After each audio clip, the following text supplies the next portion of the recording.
বিসমিল্লাহির রহমানির রহিম। আসসালামু আলাইকুম ওয়া রাহমাতুল্লাহি ওয়া বারাকাতুহু। প্রিয় দর্শক, আপনারা দেখছেন engineer Rahimul YouTube channel. Engineer Rahimul YouTube চ্যানেলে আপনাদেরকে স্বাগতম। প্রিয় দর্শক, আজকে আমাদের আলোচনার বিষয় থাকবে মধ্যপ্রাচ্য, অর্থাৎ সিরিয়ার মধ্যে এক উত্তপ্ত অবস্থায় রয়েছে।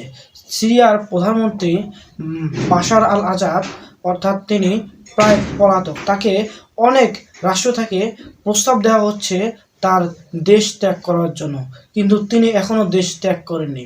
প্রিয় দর্শক, আজকে এই বিষয়গুলো নিয়ে আলোচনা করব এবং সিরিয়ার মধ্যে কি কি ঘটতেছে এই বিষয়গুলো নিয়ে একটু কথা বলবো।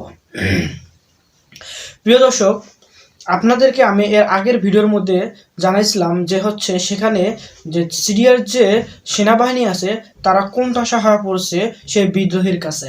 বিদ্রোহীরা এত শক্তিশালী হয়ে গেছে যে সেখানে ইরান সহ এবং রাশিয়ার সেনাবাহিনী পর্যন্ত সেখানে প্রোটেকশন দেওয়ার ফলেও সেই বিদ্রোহীদের সাথে পাচ্ছে না। আসলে এই বিদ্রোহীরা কারা এবং কারা এই হামা সহ সকল অঞ্চলগুলো দখল করে নিচ্ছে, আজকে এগুলো নিয়ে কিছু কথা বলবো। প্রিয় দর্শক, সেখানে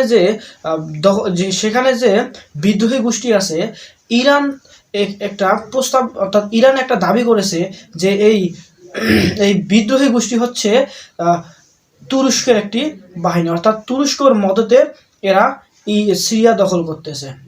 প্রিয় দর্শক, তুরস্ক থেকে এখন পর্যন্ত এই বিষয়গুলো অফিসিয়ালি কোনো বলা না হলেও গোটা পৃথিবীর মানুষ জানে এটা হচ্ছে তুরস্কর একটি বাহিনী। অর্থাৎ যে সিরিয়ার যে প্রায় 4 থেকে 5 লক্ষ শরণার্থী তুরস্কের মধ্যে রয়েছে, এই তুরস্ক চাচ্ছে যে কোনো প্রকারেই হোক এই সিরিয়ার দখল করে এই 5 লক্ষ, যে প্রায় 5 থেকে 6 লক্ষর মতো যে শরণার্থী আছে তাদেরকে বসবাসের উপযোগী সেই সিরিয়ার মধ্যে করে দিতে এবং সিরিয়ার মধ্যে একটা শান্তি বয়ে নিয়ে আসতে। প্রিয় দর্শক, আপনারা জানেন যে বাশার আল আসাদের যে পিতা ছিল, তার পিতা হচ্ছে অনেক সুন্নিদেরকে একদম মেরে ফেলা হয়েছে। প্রায় 30 থেকে 40 লক্ষ সিরিয়ার যে মুসলমান আছে সুন্নিপন্থী তাদেরকে মেরে ফেলা হয়েছে। এবং তার ছেলে বাশার আল আসাদ একই ঘটনা ঘটাইছে, অর্থাৎ পুরো সিরিয়ার মধ্যে যে যতগুলো সুন্নি আছে তাদেরকে এক এক করে মেরে ফেলা হয়েছে। প্রিয় দর্শক, এই সময় কি হয়েছে, যখন এই যুদ্ধটা হয়েছিল তাদের যে সুন্নি যারা আছে তাদের উপর যখন অত্যাচার করা হয়েছে তখন ওই দেশের মধ্যে প্রচুর পরিমাণে শরণার্থী তৈরি হয় এবং এই শরণার্থীরা প্রত্যেক শরণার্থীকেই সেই তুরস্ক তাদেরকে জায়গা করে দেয়। প্রায় 5 থেকে 6 লক্ষ, এই 5 থেকে 6 লক্ষ যে শরণার্থী আছে তাদেরকে জাতিসংঘ থেকেও কিছু পরিমাণ অর্থ দেওয়া হয়, কিন্তু তারপরও তুরস্ক চাচ্ছে যে গোটা সিরিয়াকে দখল করে সেখানকে শান্তি বয়ে নিয়ে আসতে, কিন্তু এই বাশার আল আসাদ এইটা হতে দিচ্ছে না। কিন্তু এই বর্তমান যে বিদ্রোহী গোষ্ঠীর যেভাবে কোণঠাসা করছে যে সিরিয়ার সেনাবাহিনী সেখানে যুদ্ধে যাওয়ার পর যখন সেই তুরস্ক সেনাবাহিনী আসে তখন সিরিয়ার সেনাবাহিনী সেখানে অস্ত্র মালামাল যা কিছু হচ্ছে ট্যাংটুং রেখে সেখান থেকে পালিয়ে যায়। প্রিয় দর্শক, ইরান এবং যে রাশিয়া যে আছে, রাশিয়া প্রথমে প্রচুর পরিমাণে উপর থেকে অর্থাৎ বোম্বিং করছে যে সেখানকার তুরস্কের যে বাহিনী রয়েছে তাদের উপর, অর্থাৎ বিদ্রোহী গোষ্ঠীর উপর। কিন্তু পরবর্তীতে রাশিয়ার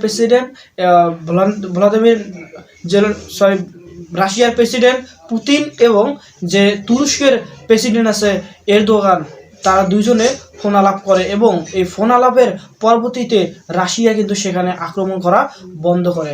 এবং আপনারা জানেন যে এর আগের নিউজে আমি বলেছিলাম যে সিরিয়ার যে হামা অঞ্চলটি আছে পুরো হামা অঞ্চলটি দখল করে ফেলেছে এই বিদ্রোহী গোষ্ঠীরা।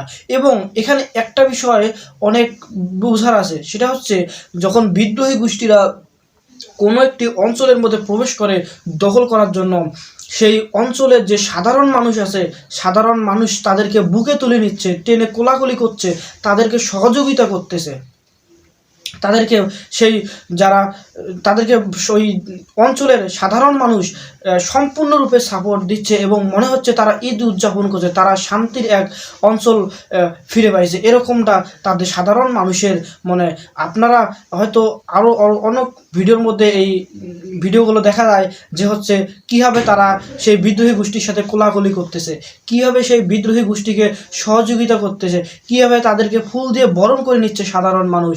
এবং সেখানকার যে বিদ্রোহীরা যে অঞ্চলগুলো দখল করার জন্য আসে, প্রথমেই তারা সাধারণ মানুষকে এসে বলে আমরা তোমাদের শত্রু নই, আমরা তোমাদেরকে মারতে এসে নাই, আমরা তোমাদেরকে মুক্তি দেওয়ার জন্য এই অঞ্চলে এসেছি এবং এই অঞ্চল স্বাধীন করব, আমরা তোমাদের কোনো শত্রু নই। এবং সাধারণ মানুষ যারা আছে তারা প্রত্যেকেই এই বিদ্রোহী গোষ্ঠীকে বরণ করে নিচ্ছে ফুলের মালা দিয়ে, বরণ করে নিচ্ছে ফুল দিয়ে। প্রিয় দর্শক, এখান থেকে একটা বিষয় বুঝুন, কিছু মানুষ কি পরিমাণ অত্যাচারিত হলে যে সে বিদ্রোহী গোষ্ঠীর কাছে আসি ফুলের বরণ করে নেয়, তারা কি পরিমাণ তাহলে আগে তারা অত্যাচারিত ছিল ওই অঞ্চলের মধ্যে।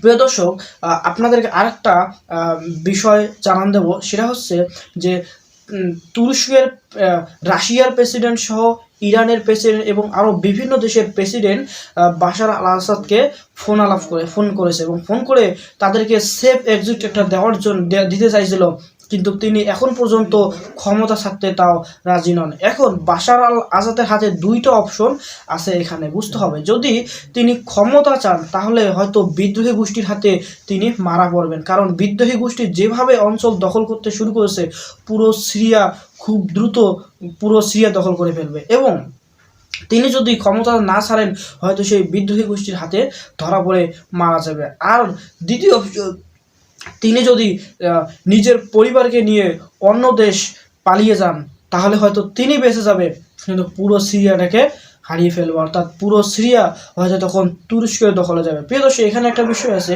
পুরো সিরিয়াটা তুরস্কের দখলে যাবে না, সেখানে আরও 2-3টা রাষ্ট্র আছে, যেমন ইসরায়েলের একটা বাহিনী আছে, তারপর হচ্ছে আমেরিকার একটা বাহিনী আছে, ইরান এবং রাশিয়ার একটা বাহিনী আছে। কিন্তু ইরান এবং রাশিয়ার যে বাহিনী সেটা মোটামুটি প্রায় এই যে বিদ্রোহী গোষ্ঠী আছে তারা দখল করে ফেলেছে এবং বর্তমান হামা থেকে আরও সামনের যে অঞ্চলগুলো আছে, রাজধানীর দিকে যে অঞ্চলগুলো আছে সেগুলো দখল করার জন্য এই বিদ্রোহী গোষ্ঠীগুলো এগোচ্ছে এবং সেখানকার মানুষ তাদেরকে সকল প্রকার সহযোগিতা করছে। একটু চিন্তা করেন সেখানকার অঞ্চলের মানুষগুলো কি পরিমাণ অত্যাচারিত ছিল, যে বিদ্রোহী গোষ্ঠী আসছে তাদেরকে ফুলের মালা দিয়ে বরণ করছে এবং তাদেরকে যত প্রকার সহযোগিতা প্রয়োজন তাদেরকে সহযোগিতা করছে। এবং বিদ্রোহীরা এসে সেই সাধারণ মানুষকে বলতেছে আমরা তোমাদের কোনো ক্ষতি করতে আসিনি, আমরা তোমাদেরকে মুক্তি দিতে এসেছি, আমরা তোমাদেরকে মুক্তি দিতে এসেছি এই বাশার আল আসাদ। একটা বিষয়, আমাদের কিছুদিন আগে আমাদের 5ই আগস্টে বাংলাদেশের মধ্যে যে একটা গণ অভ্যুত্থান হয়েছে আমরা দেখছি, সেখানে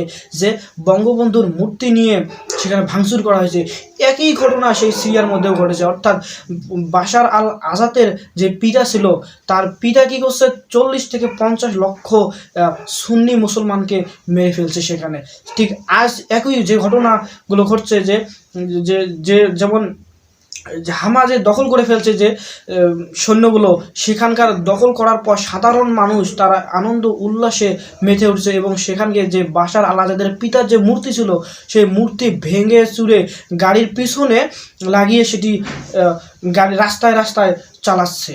তাহলে কি পরিমাণ সেখানকার মানুষ নিপীড়িত ছিল এই কিছুদিন আগেও, কিন্তু আজ তারা স্বাধীন হয়েছে এবং গোটা সিরিয়ার মুসলিমরা চাচ্ছে যে এই বাশার আল আসাদের হাত থেকে রক্ষা পেয়ে বিদ্রোহীদের হাতে পুরো রাষ্ট্রটা তুলে দিতে, এবং তারা মনে করে যে বিদ্রোহীদের কাছে তারা সেফ আছে।